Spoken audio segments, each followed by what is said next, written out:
Hello and welcome to Let's Talk Sports. I am Ralph Labella. And I'm Ron Sen, and we'll kick it off with the Sport of Kings. 21 horses have died over the past few months at Santa Anita, and nobody really knows why.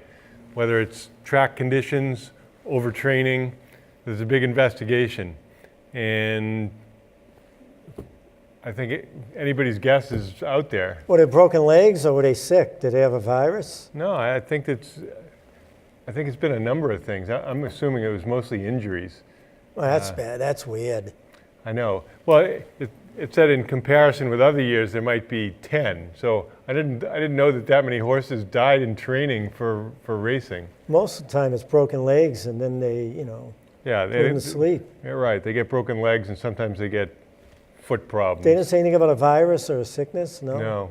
So the racing's been suspended, and they have all kinds of new rules that the trainers have to submit their training programs, and the horses can't be overtrained. But they said that most of the times there's just 10? That's a lot. That's what I thought too. So, I would think one a year would be a lot. Well, certainly if you looked at other sports and, track athletes, how many deaths would you expect? Hardly any. Now, obviously the horses can't tell you, how they feel, but it's a pretty dramatic increase. Well, in any event, we know that across the board sports are not clean. First, we'll talk about Stephen Wright getting suspended for PED use and how that's going to affect the Red Sox. He was a relatively effective reliever in limited duty last year, and obviously as a knuckleballer, you say, well, how much benefit do you have by taking a PED? It's not that he's throwing the ball harder, but he was coming off of knee injuries similar to what Pedroia has. Now, growth hormone releasing peptide 2 stimulates release of growth hormone, and growth hormone is an injectable agent that increases muscle strength, increases bone strength, helps overall energy levels, and it does some of the same things. I was trying to understand how often it contaminates supplements. Everyone says I didn't know what I was taking, which mostly I try to discount. And then the second thing is, could you absorb it in some other way, from some kind of hand cream or something you put under your tongue? And from my limited research, it looked like you could get some of it into your system if you put it under your tongue. I just don't understand what Wright was really hoping to get out of it. Can you heal faster by taking PEDs if you have an injury? Yes, you absolutely can heal faster, usually from muscle injuries. For something like cartilage, which Wright had, I don't know how that could really help him. You can strengthen the muscles around the joint, and that would take less pressure on the joint. So maybe that's what he was thinking. I mean, so many of these guys are in denial that we never heard that what Edelman did or didn't do. Supposedly, if you come out and say something that's patently false, the NFL will come out and say what you actually had in your system. So then that way you look like an idiot. But there are a number of different PEDs, right? Oh, sure. Absolutely. So, they must have certain PEDs for people to recover quicker. I don't know why they can't get together and meet with their doctors. And if someone like him who's going to heal faster, but does it affect your body? Can it hurt you? Well, yeah, there's always a smaller chance, especially with growth hormone. There's a disease called acromegaly where you have chronic high levels of growth hormone in your system, and it can cause diabetes, can affect your heart, can affect your joints, cause arthritis, different things. But I remember talking to an orthopedic surgeon once who said growth hormone is the fountain of youth. And he said, we could just open up a clinic dispensing growth hormone and never have to work again. Okay, now say you're my doctor. Right. I work in construction. I hurt my shoulder pretty bad. My living is being in construction and using my arms. Would you give me a prescription for a certain PED? No, I wouldn't, because it'd be off-label, and if you had a problem... So what do they do there? Well, I think that athletes, usually from unscrupulous trainers like at Balco, they get substances and they use them without authorization. Now, I will say, years ago, it was a family member that, not directly of mine, that I was taking care of, that had surgery and was doing really poorly. I was very worried that they were going to die. And I went to the person's family and said, I have an idea. This is not standard therapy. It's off-label. And I said, I think that if I give your relative steroids, anabolic steroids for a week, that they will improve, they'll eat, they'll get up, and they'll get out of the hospital. Well, it was like a miracle drug. A person who was bedbound and not eating, within a week, they were ready to fight people. So I've done that a few times in my life. It's not against the law to use an approved drug for an unapproved use. But whenever the few times that I've done that, I've always gone to the family and said, this is what the situation is. It's really dire. This is my idea. What do you think about this? But what's an approved drug for someone that would have been like the condition I was talking about? You could get injections with Toradol. You could get cortisone injections. And that would have been fine for him. Right. Those are all reasonable standard treatments. Now, of course, the other, the one issue is for your example, the construction worker. It's a workman's compensation case, so there's a whole set of different rules. Different doctors won't see patients who have workman's compensation problems. It always boils down to money in the end, at the end of the day. But changing gears a little bit, but still in the same area, Dick Vitale was blasting the LSU coach, Will Wade, for talking to the player agent about a prospect, and he's saying how he's disgraced LSU and so forth. However, wasn't that long ago that Dick Vitale was praising Rick Pitino and saying that he should get the UCLA job. So it seems to me that if you're a buddy of Dick Vitale, whatever you do is okay. But if he's not your buddy, well, you got to be clean as the driven snow. Did LSU coach get in trouble? Oh yeah, he's suspended. Suspended for the season? I think so. So, and basically on Twitter, people are killing Vitale because they're saying, what if they're your friends? If it's Zion Williamson and Coach K, no big deal. So. But I think that's right. You're either having a clean program or you don't have a clean program. How smart is that? What was he thinking about? Everybody's got connections, and we're apt to overlook things that our friends do, and it's easier just to keep your mouth shut. You're talking about a player coming out of high school? Yeah. And he had an agent already? Well, I guess behind the scenes, these AAU shoe company people. So, that's been well written about, especially in college football.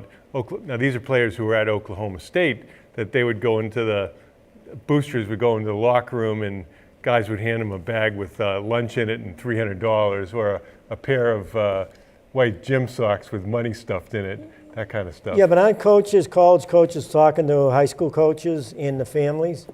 Oh, they can talk to them, but they can't offer them. You offered him something. Yeah, I think that's what the whole thought is. Forget about it then. Well, but he's probably gone. Well, look at who's the guy at Arizona?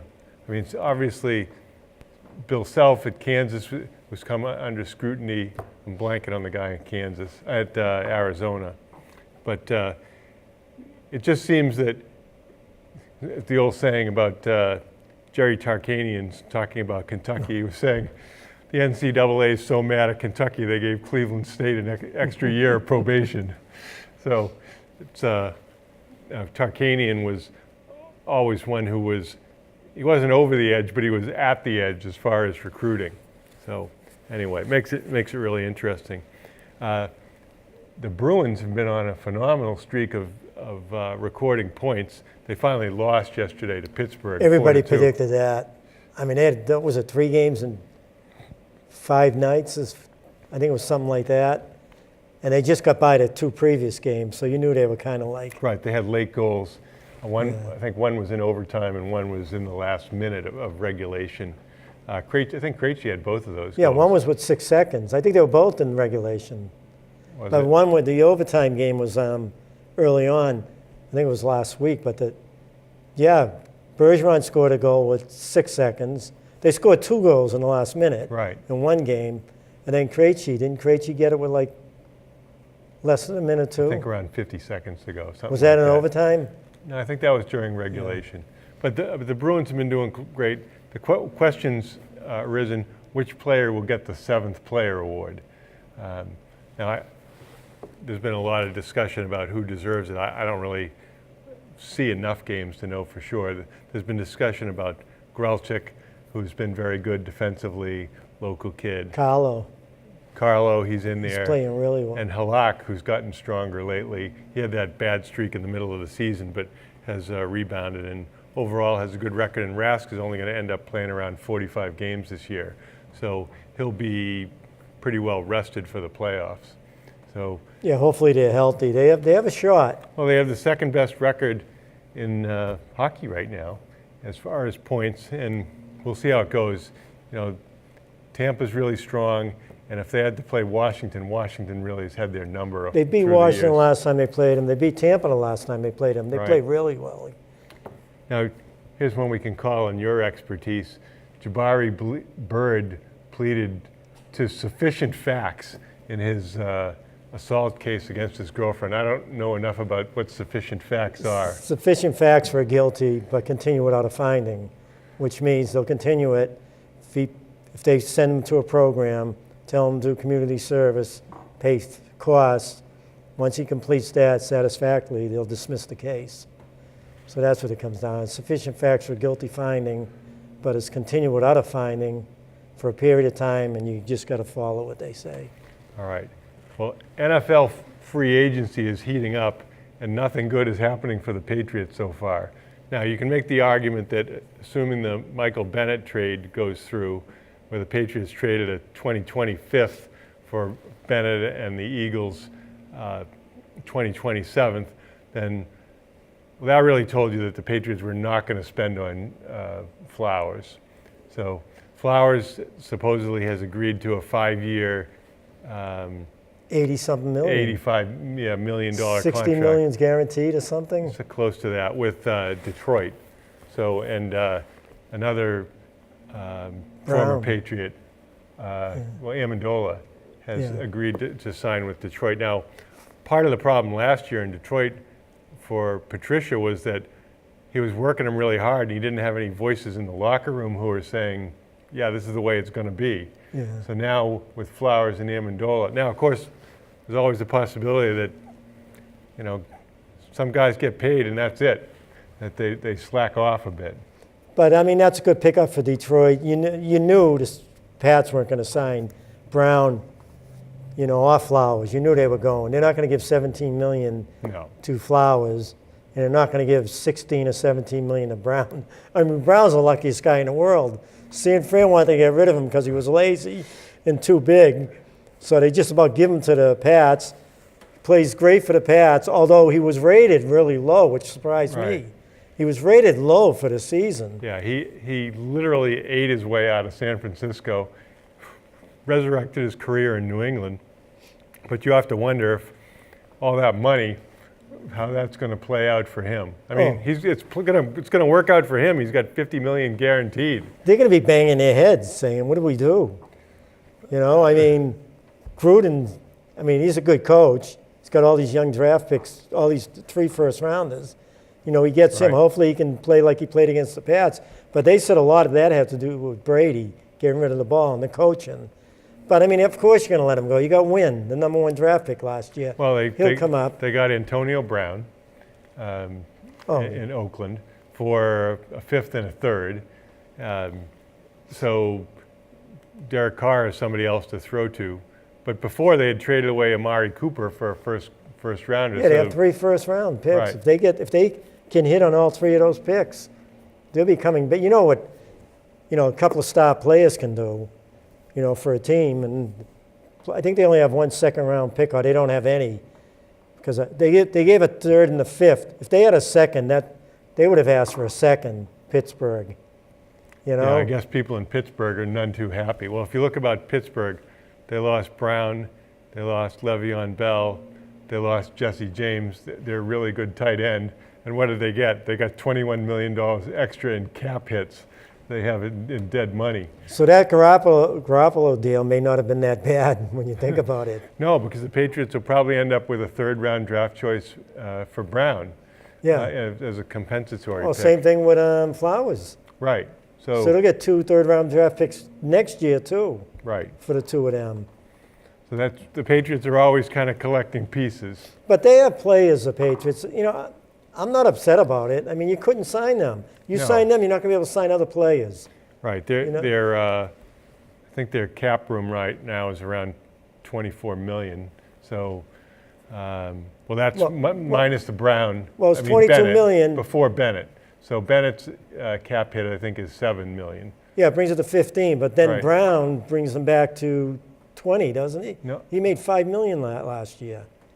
Don't they count that, or because he's a free agent? Free they agent, don't? no. So it's not counted. So on Flowers, they don't count that either. Right. But 15 million, somebody said Belichick is in Barbados or something today. They showed him jumping off a raft. All these other teams are going crazy, and Belichick's, yeah, whatever, we'll get to it. Yeah, he's just letting them. Well, he's got his phone too, you know. But so it's 15 million. They can get maybe a couple more free, but they need some of that money for the draft picks, right? Right. Well, I think they have around, I think it's around 5 million. You have to set aside to sign your draft choices. And then, of course, Claiborne, they'll probably release him, so that's another 6 million or so. We don't know what the story is on Gronk, whether his money will go away. They'll probably restructure Brady so they can get another 3 or 4 million off of that. McCourty too. McCourty. So they have, you know, the thing about the NFL is there's always more money if you're willing to. They may do it with Gilmore too. No, it's possible. I mean, he was guaranteed so much, 14 million a year, but guaranteed 30-something million. Has he been here for 3 years now? This is his this will be his third coming. Okay.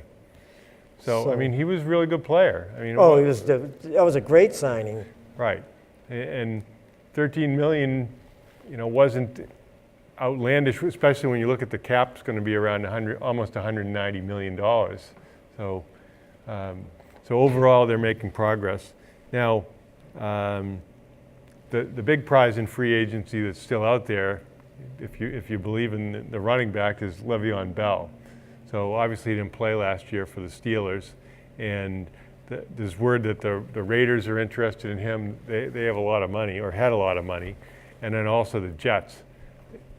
I don't know if it's worth it to him to go to the Jets, because I don't know if the Jets are close to winning, but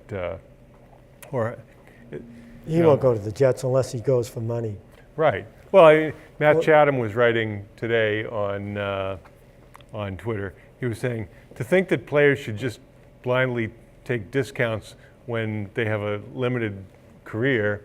I mean, if the Patriots offered Flowers 14 and somebody else is going to pay him 17, over the course of the deal, that's $15 million. It's easy for us to say walk away from $15 million, but most of these guys don't grow up as independently wealthy. And he's won 2 Super Bowls too, right? Right. So he's already got the rings, and I don't blame players at all for wanting to get paid, especially when owners are making hundreds of millions of dollars a year. So. But I mean, if you're talking 14 to 17, I think he would have stayed. Belichick didn't want to give him the money. He wanted him to go. No, I mean, they won 2 Super Bowls with him.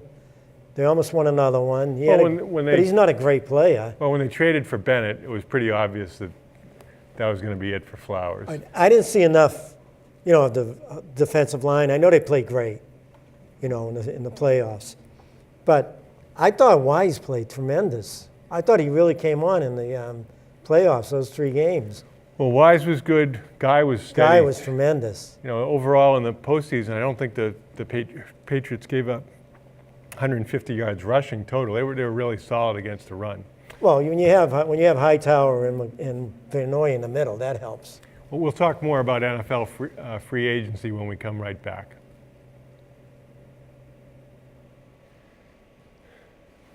After a lengthy holdout, we have Lou, the sports guru, back with us tonight. We're going to continue with our discussion of free agency. Some big moves, most of them probably not genius moves.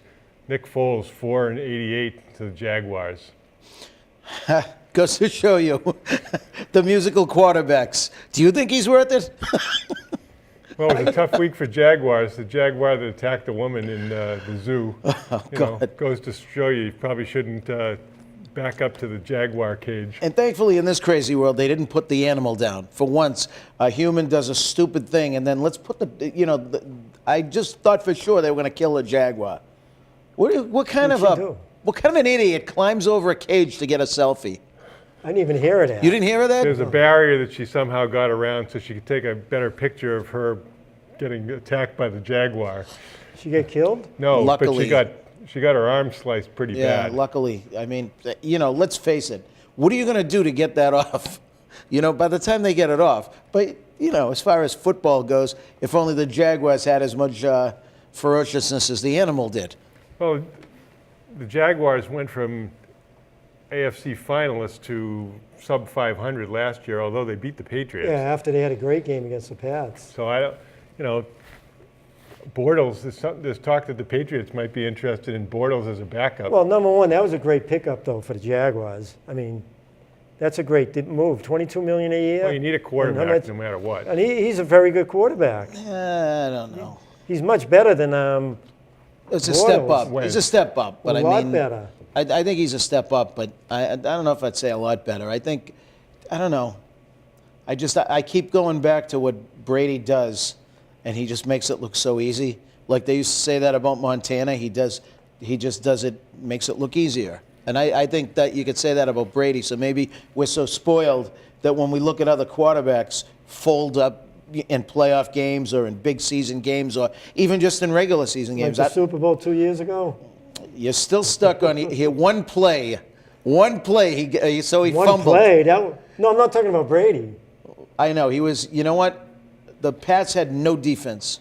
That was an awful. He made some awful, great passes, though. He did make a couple, and we know they had a couple of illegal formations that helped him. But he had a great He was game. great in that He game. was, but he was great in one game. How many But other he one didn't game fold. wonders I mean, can the we one talk Super about? Bowl he was in, he played unbelievable. Yeah, Well, Vince they lost to the- Ferragamo had a great Super But when Bowl they too. lost to the Bears, the pass went right through the receiver's hands. It wasn't a bad pass he threw for an interception. It was just a drop ball. Yeah. So You know what, though? Let's face it. There's pretty much two categories of quarterbacks in the league. You got the Aaron Rodgers, who's getting older. Tom Brady is old. He's not even getting older. He's old. Roethlisberger, old. But these are the guys they're the proven winners. So Foles, he won a Super Bowl. You could say, did he have a lucky game? Did he have a really great game? Can he do it again? I don't know. I mean, I don't know that I would pay him that kind of money to think that because he won a Super Bowl that he'd be able to do it That's again. not much money, though. $22 million a year No, for but four? I don't. I'm just saying I don't think it's an awful contract. But I'm saying I don't know that I would pay him even that money. well, we don't know the guarantee because sometimes it's really a 2-year deal. It's window dressing, and in the end of the day, you can cut somebody and you're only owed their bonus. That's I mean, but I think look at Joe Flacco now. Joe Flacco goes to Denver, and if you look at the stats on the two guys, Flacco's no better than the guy they're giving up on. So, No, he's not. except wait a minute, he's got pedigree, as they like Well, to he say. had that great offensive line when they won the Super Bowl that year. The offensive line was the best I've ever seen. And he made all his money because of that. He wins the Super Bowl, they give him that big contract, and it was all the offensive line. Well, on sports radio, all you hear, you'd think the Patriots got blown out in the Super Bowl. Well, they only got 13 points, so that Felger and Maserati just crucify him day after day. Well, they forget that they actually won. Two idiots. Doesn't I matter how swear. you win. 6-3, that's what's But gonna go you know down something? as. If anybody that knows football knows that if you looked at the way that offense went, and they wanted to get on Brady for his stats, like he didn't have a great game. And I said they played a very safe offensive game because they knew they had them defensively. I mean, let's face it. If you want to go back and talk the Super Bowl briefly, it just goes to show you how smart Belichick is in that instant. They had a great defensive game plan, and the Rams never got them out of their. They went into the game saying, we're going to do this, and the Rams never got them out of it. So therefore, you don't take chances on offense. I mean, I think we all know that in any sport. You don't take chances until you have to open it up. I mean, that was one of the safest 10-3 leads I ever saw. Plus, when you look at the game, they dominated the game. Absolutely. That first half, they dominated, but they just, in key situations, I mean, they were inside the 50-yard line 4 times. Yeah. 4 out of 5 times. Yeah, But the key to the game, to me, to keep it close, was Goskowski's missed field goal. From yeah. 41. Unfortunately, yeah. There was Because that. what that did is, that would have put them up 6-0, I believe, at that time, when Yeah. he missed it. And then they would have had another 40-yard field goal, and 42-yard field goal, and Belichick went for it, probably because He didn't- Goskowski missed the Yeah, second I don't think one. he had the confidence at that point. But in if time he when had kicked did the it. second one, then they would have went up 9-0. You Well, know, and they're but- fortunate that Brandon Cooks is playing the role of double agent, not catching passes in the end zone, too. And you know what? I have to say that was one of the best defensive plays.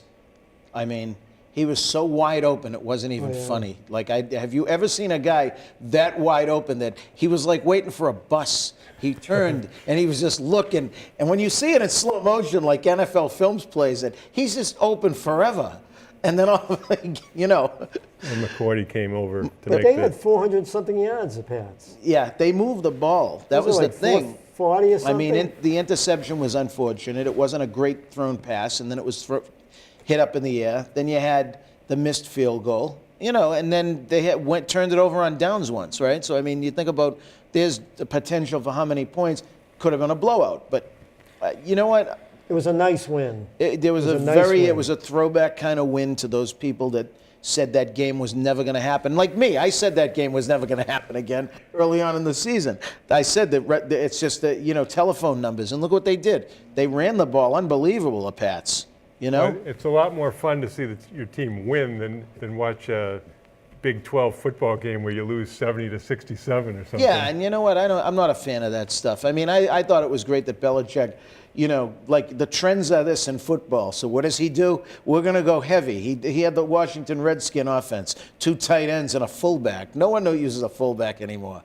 In fact, no one uses it because I think he was the reason why. He stopped using one and started using a tight end back there. But that game should have been like, if it really, you look at it, should have been a 30-17 game.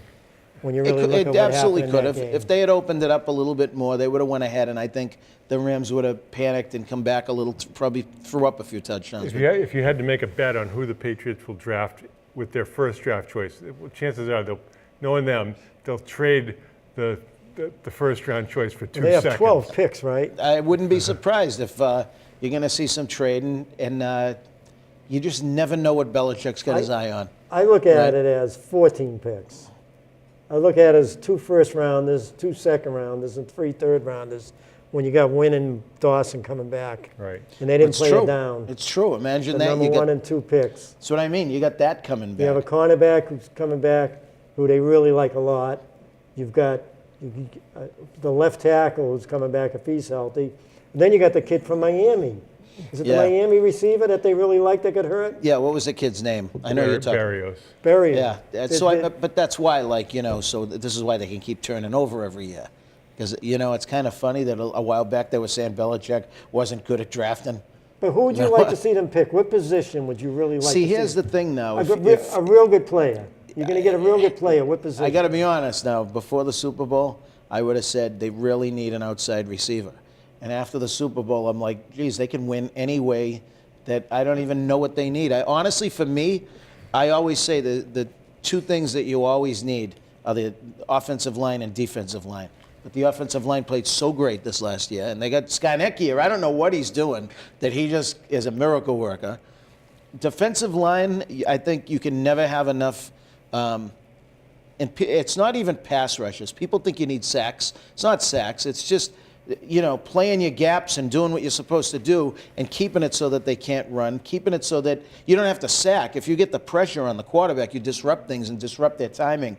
That's really what it's all about. Sacks are just glory numbers, Well, if you can get something out of the draft, I would say, you save your money because you have guys like Landon Collins who just signed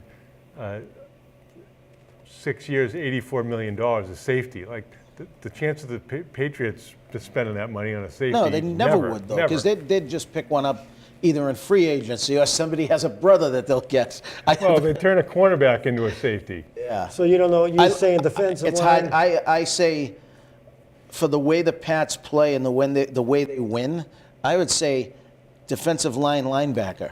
But at the same time, I don't know if there's one there in first round because No, but if he's Belichick's looking at it, what he's going to pay for. He's going to be very good. He's going to be a very good pro. Yeah, You want a defensive lineman. defensive Yeah, lineman Who or would you want? linebacker. I think they're going to pick a defensive tackle.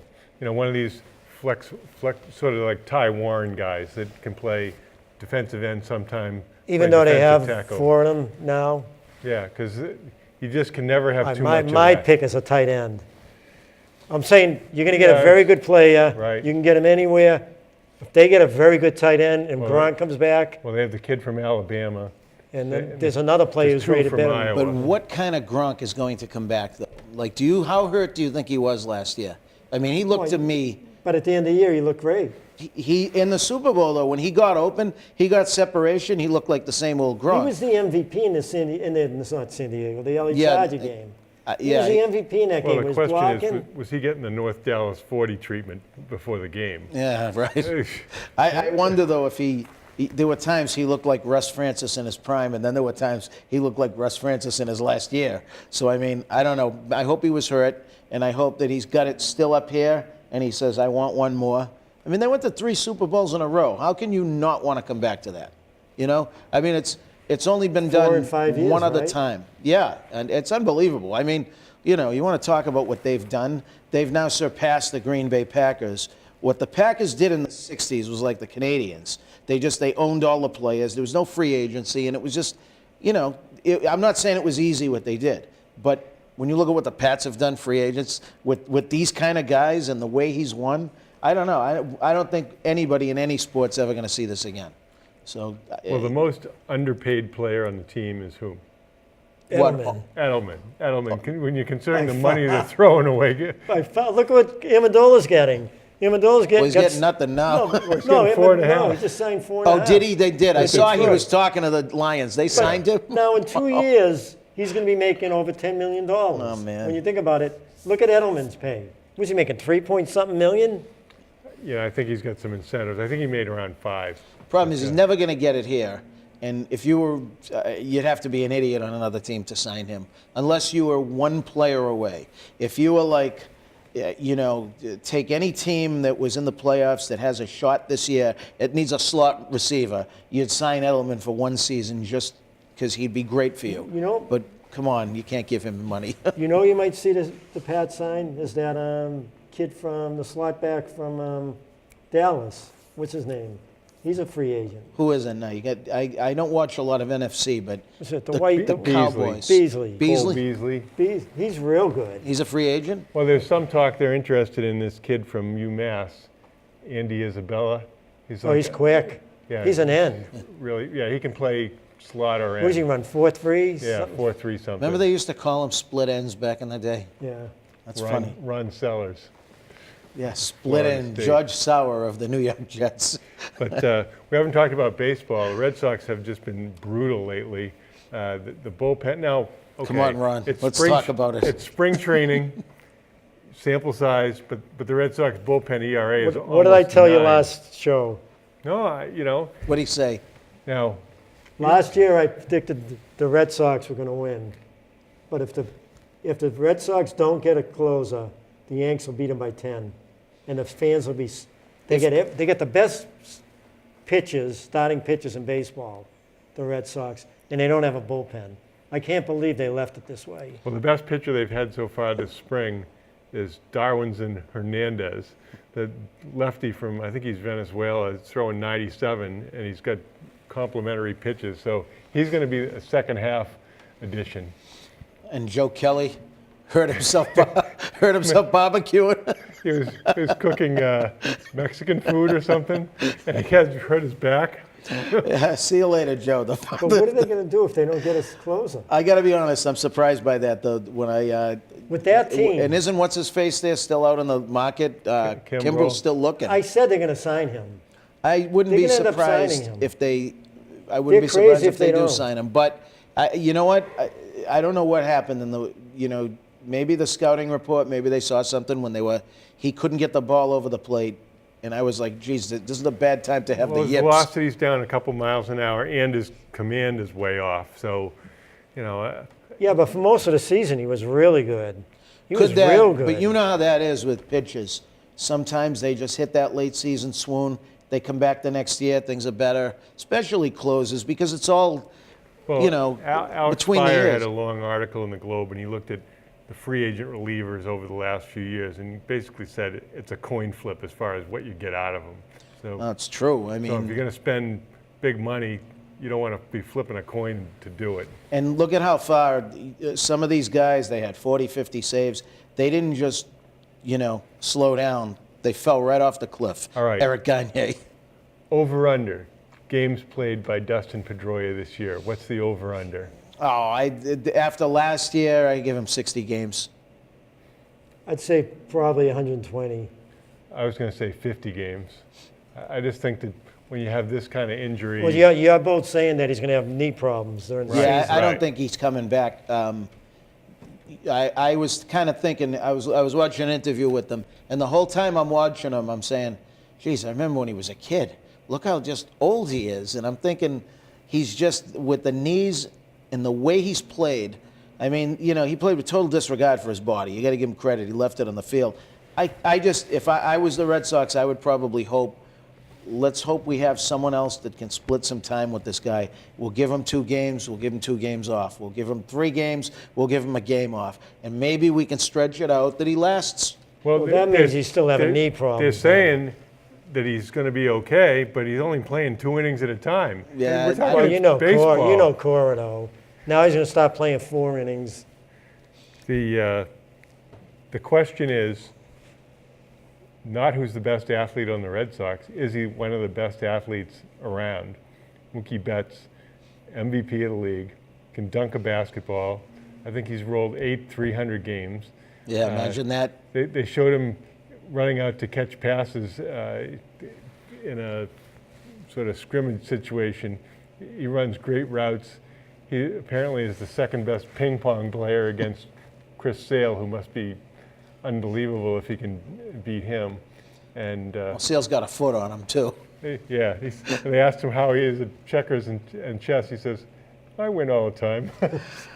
Yeah, he's something else. I mean, He's going to be the highest paid player. And I Him or hope Trout. I hope they just put him in. I want to see him successful because I just like him. He's such a likable guy. He doesn't come off as a jerk. He just plays the game the right way. When's he going to be a free agent? What is 2 it? more 2 years? years, right? So it's going to be. They got to pay him. They got to do something. I just want to know how long the Yankees are going to have him. And speaking of which, I was thinking how cool it was to see Jacoby Ellsbury, the best money that the Red Sox never spent. I mean, $22 million a He year hasn't even for played 6 a years. game in spring training. This year he's got a sore What's foot. the worst contract, that or A-Rod's? nah, After a while. A-Rod gave. Well, At he least won they, them a championship. they won a championship, and A-Rod did play well that postseason for the first time in his life. But Ellsbury just, I mean, He was a baby. bill of goods, and that never happened. You gotta say, I know you're a Yankee fan and you got the upper hand for a long time, and whatever. But it used to be that the players would leave the Red Sox and we'd be angry, and then they would just go on this Reggie Jackson-like tear, and we'd be miserable. Well, and conversely, if you compare the Patriots, most times after the guys leave the Patriots, it's pretty much over for them. Well, the sum of parts is the Patriots. Red Sox used to be 24 guys for 24 cabs. So, I mean, I would say at this point in time, the Red Sox have the ship righted.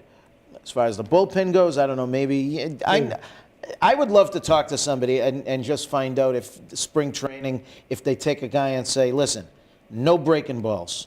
I just want you to work the inside and outside of the plate, and we don't care if you get hit. We don't, if they hit, I don't care. This is all about location. And maybe there's a guy in the stands taking the stats, and, so it's like, well, what happened? Oh, well, you let up 7 earned runs in 4 innings. Well, they said at the lower levels, that's often what they do. They say you just have to pitch off the fastball, and we'll let you throw some complimentary pitches from time to time, but we want you to be able to get guys out with the fastball. But do they do that in spring training with the big guys? That's what I'd like to know. If they basically put them on do not throw breaking balls. Well, that's Or- why a lot of them get hit in the spring training. Yeah, that's They what I'm just- wondering. I'm wondering if they do it with relievers, if they do it with everything, if it's just you work in location and mechanics maybe in March. I don't know. I have no knowledge of it, but I've always wondered that. But here's my prediction. When the Yankees are up by, say, 7 games, after 2 months, the Red Sox fans are going to be screaming for Evaldi to be the closer. They're going to be so upset that the bullpen is blowing so many games. That's my prediction. You know what? You never know. I'll tell you what they did in the World Series and I should say in the playoffs. Nobody saw that coming. Two things, that they were going to use starters as long relievers and that Price was going to do what he did. No, one other thing, quick thing about Price. What is he saying now? It's I got the upper hand. What upper hand does he have? For 9 years he stunk. 1 year he was really good because the Red Sox came back after the Yankees beat him big. He pitched 1 2/3 innings. He got lucky because the Red Sox ended up beating the Yankees, and then he was big in the. I don't know if he got lucky. We kind of No, steamrolled. not the Red Sox. He got lucky. Yeah, Because if they ever lost to the Yankees, they'd be cursing him now. Well, so I he think- says, I have the upper hand. I think if you're getting $31 million a year, you have the upper No. hand. Well, he's got. Yeah, I agree with what you're saying, and he's got foot and mouth One time disease. he does it. Never knows when to just shut up. He had a great time. He came back. He was awesome. What he did, he could be the savior. He could be so good, and he just shut your mouth and pitch and win some games. And everyone will love you. And there you have it. David Price has the last word. We'll be right back.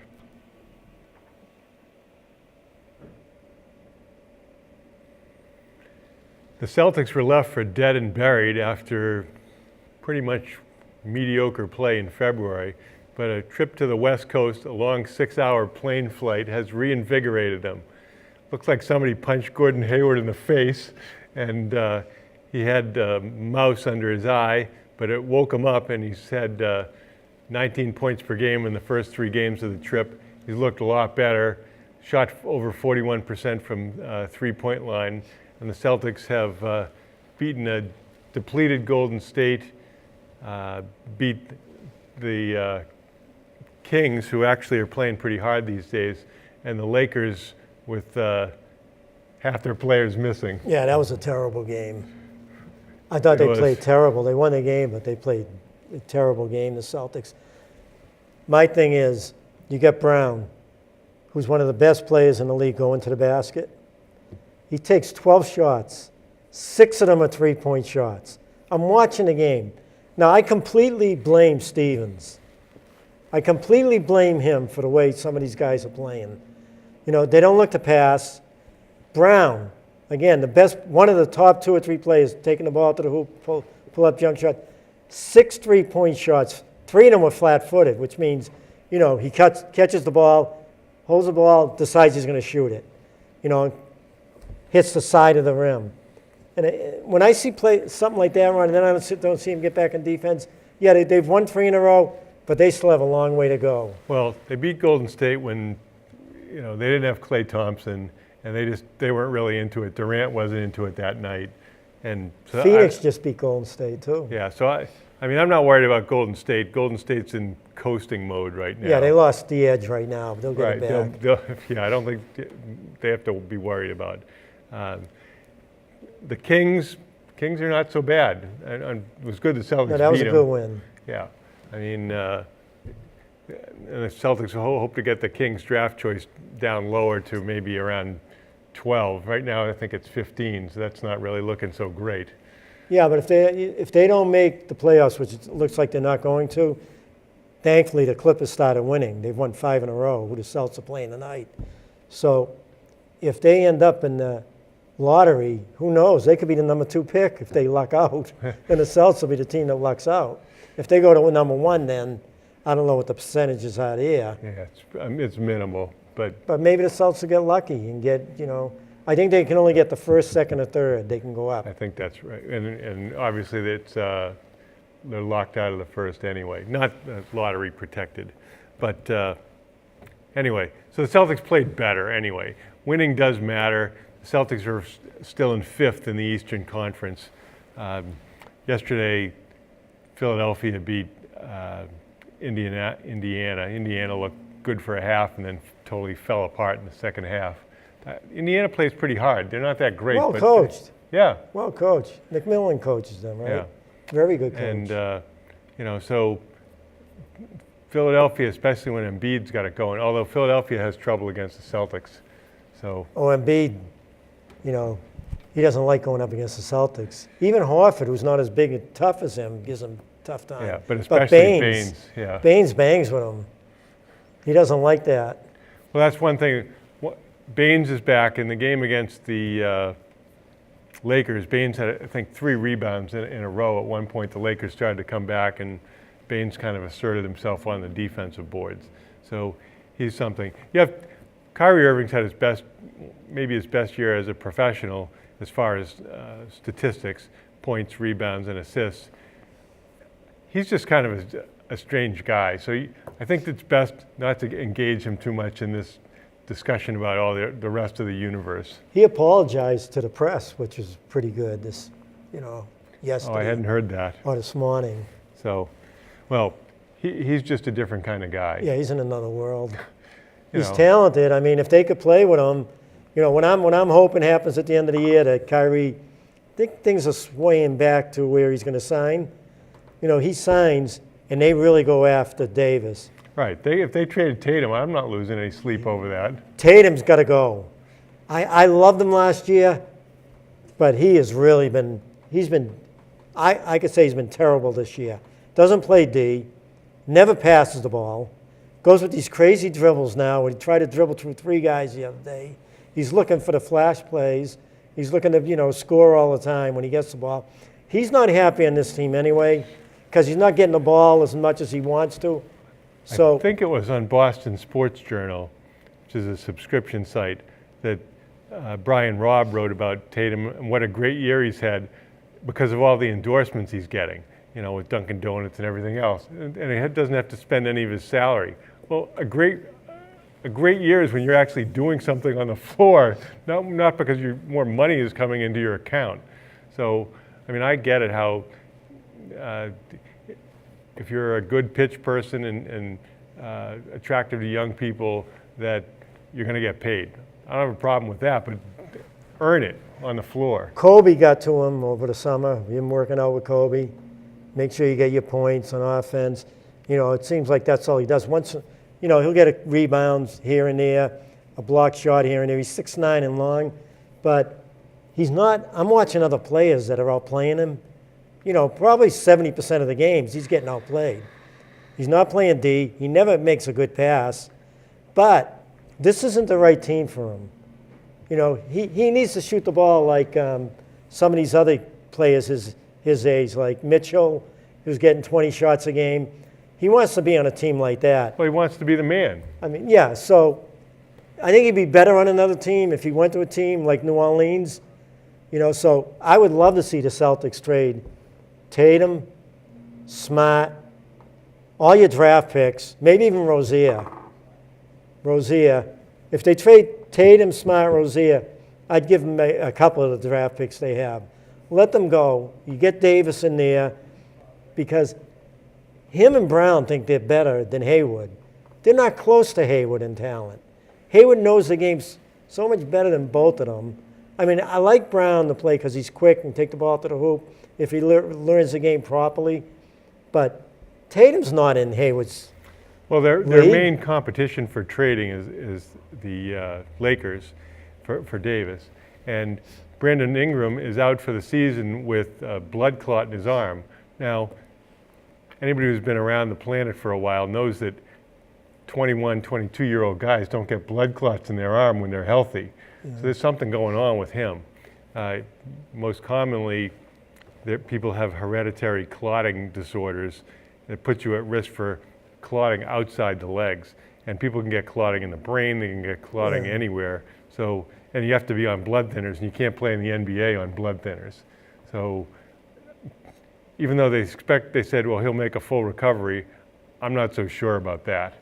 And imagine if that deal was made earlier on, when New Orleans made that. Imagine if they made that deal with LA, Ingram was going to be one of the top players with Kuzma, Right. and Hart. But the thing is, though, getting back to Tatum and the Celtics, if they don't get Davis, then Tatum's going to stay. Right. And he'll be better once Morris goes next year. They got to get rid of. They got to let Morris go. And I just wish, if I blame it on Stevens. How can you have a guy like Rozier, that point, who's dribbling with his head down for like 10 seconds, and then takes an off-balance three or something, and the other players are watching him? They must be saying to themselves, "You're our point guard.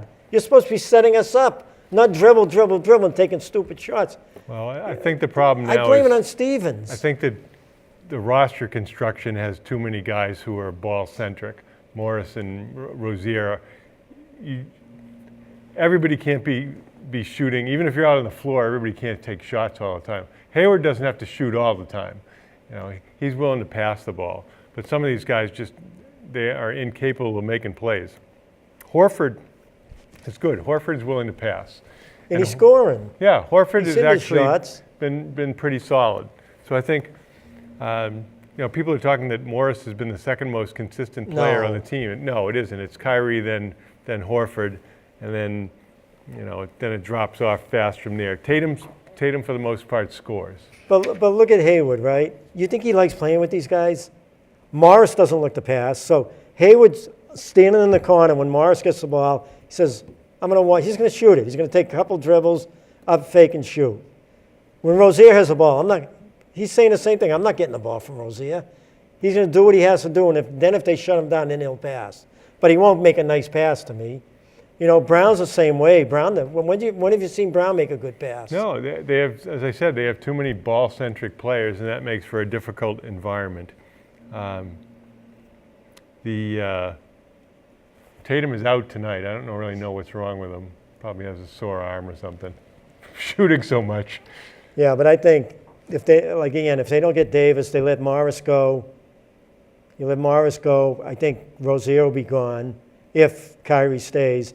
And I think that'll make it they'll be moving the ball a lot better. Yeah, they kept Rozier as an insurance policy in case Kyrie decides to go for whatever reason. But when do they look the best? Sometimes they don't score, but they look the best passing the ball is when Hayward and Brown are in the game with Horford, and sometimes Kyrie's in the game, or even Rozier when he's playing the two.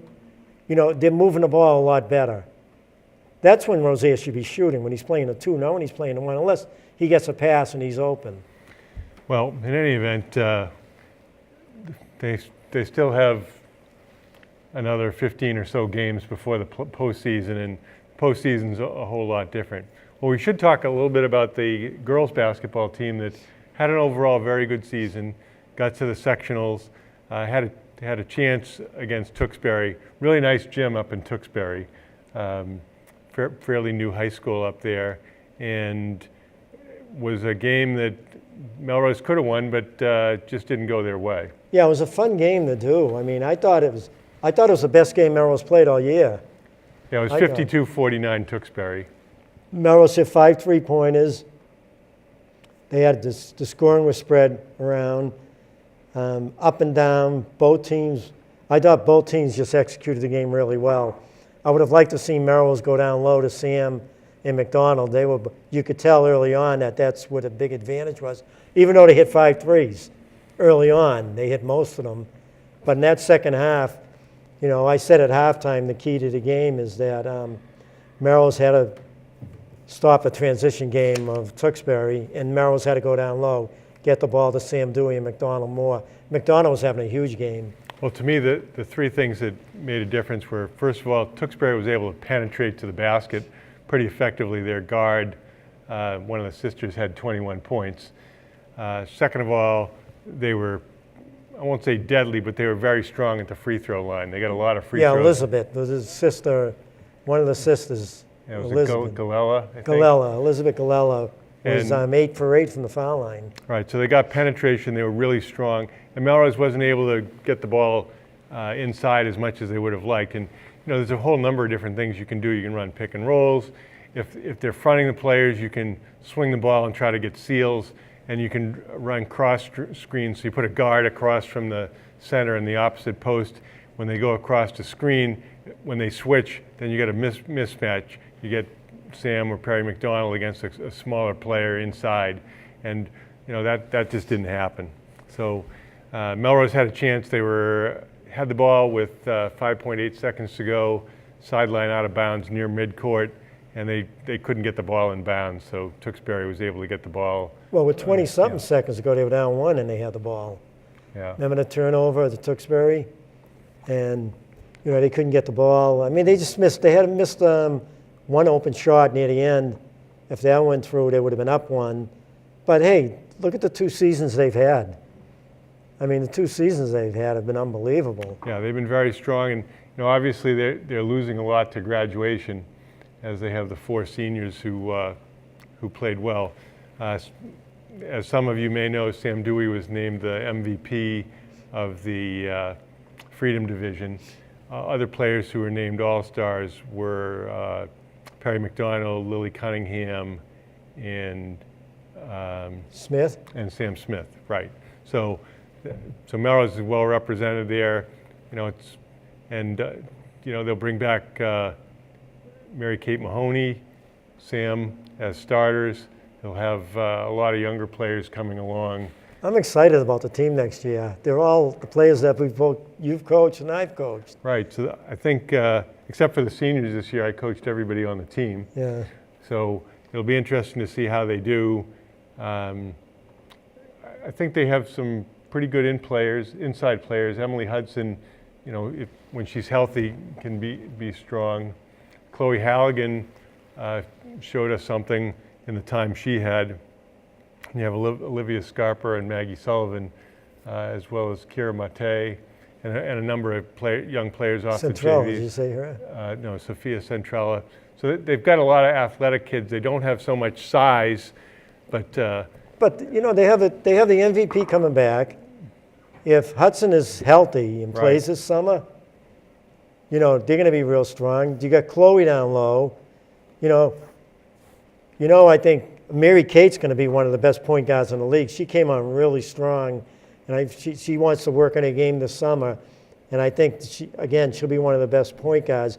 So when you look at the point guard position and the center position, 2 most important positions, I love the 3 too, because they do it all. But those 2 positions, they got the best 5 and one of the best point guards in the league coming back.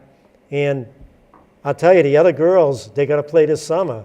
But, the girls that I coached were Maggie and Olivia, besides Mary Kate. And I think Maggie and Olivia are going to give them some good minutes. One of them can start. And then your girls coming up. Well, Maggie and Olivia are both very athletic, and they're both, like the seniors this year, both physically tough. But what's funny? Before the game, I'm watching them warm up. And I'm watching Kira Mate in warm-ups. And I'm watching her go, and she's a lefty. Left-hand layup. And then I'm watching her go from the right side.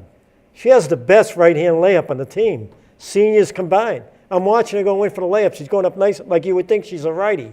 And then I'm watching her get the ball and shoot it. All she needs is the experience and the confidence, just like Centrella. The girls I know, Maggie and Olivia. I think my prediction now is with those girls coming back, they should win 15 to 16 games in that league. That's my prediction. But the girls have to work this summer. They got to take it serious. They got to get together, the captains with them, and say, let's put the time in and let's show everybody next year. Well, one thing that's really important is fundamentals. And we always talk about fundamentals. And if you watch the Tewksbury game on tape when it's on MMTV, you're going to see Tewksbury scored 3 times on reverse layups. I think it was Galella. Yeah, the girl, Mignon. Mignon. Haley Mignon. Sounds like filet mignon. Anyway, really physical, scrappy, kind of almost like a Lindley D'Amato kind of player. But they played them go up against Tewksbury next year, okay? They're losing those 2 sisters. Right. 2 of their better players. The center, who looked great in warm-ups, and everybody told me how good she is. She gave Sam a tough time. Sam only got 11 points in that game. But early on, you can see Sam was overpowering her. Sam outplayed her in that game. And she'll be a senior next year. Sam will be a junior. But they have the advantage there. They're losing their 2 best floor players. Melrose coming back. Those girls can play.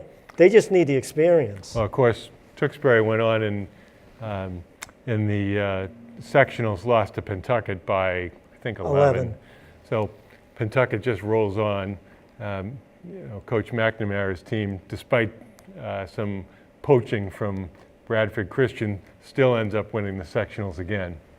I know they were looking to win it all this year. I'll tell you, when I saw them in the summertime playing up in Maine, I mean, they looked really good. They were playing against an AAU team that was a powerhouse. They lost by, I think, 6 points.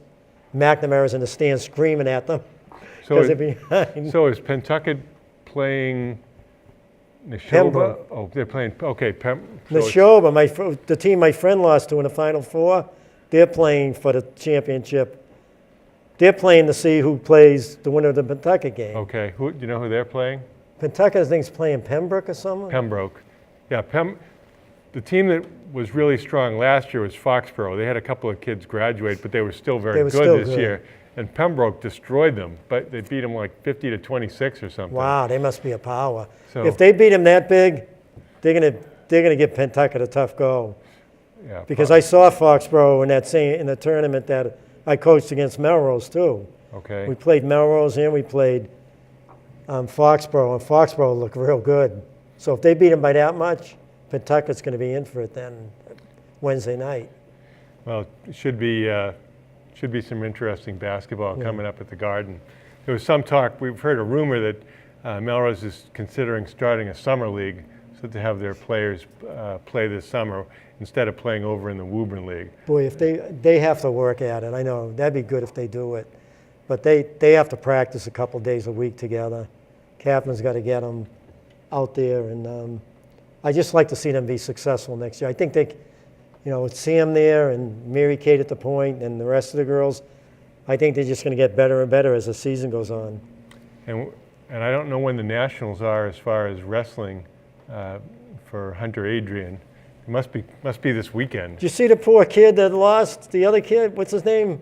The one who made it to the States? Herbert? He got disqualified. Yeah, I heard that there was an incident where I think he inadvertently bumped into the official. And it was an accident. Right, but He put his hand up or something?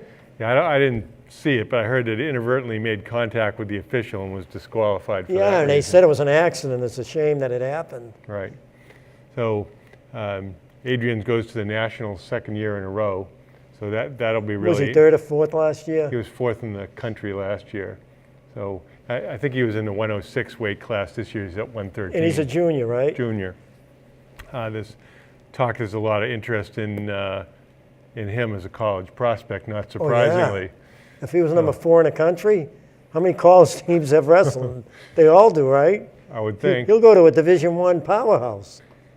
If he's the 4th best at his weight in the country, and who knows this year, Probably can go to a lot of places. he could probably go to Duke, Stanford, Wherever he wants. Yeah, wherever he wants, which is a great thing. It's always wonderful to hear about local kids. You see a picture of him? Well, He looks like an altar boy. he's little because he's 113. That's the whole idea of wrestling. You get to wrestle against people in your weight class. We had our breakup dinner the other night, which was interesting. I heard you had quite a spread. Yeah, we were very fortunate to have some good food from Jay Pachi. You never go wrong there. They are not our sponsor. I made chicken broccoli ziti. I heard that. And then parents brought a lot of desserts and sides. It was really terrific. Every year I have a peer award, and we had our most improved player went to Emily Lucian, so the girls on the team voted for her, and it was a well-deserved honor for her. And we had a lot of players that were improved a lot, and this is going to be a good group going forward. I've enjoyed being with you tonight. I'm Ron Sen. And I'm Ralph LaBella, and thank you for watching Let's Talk Sports.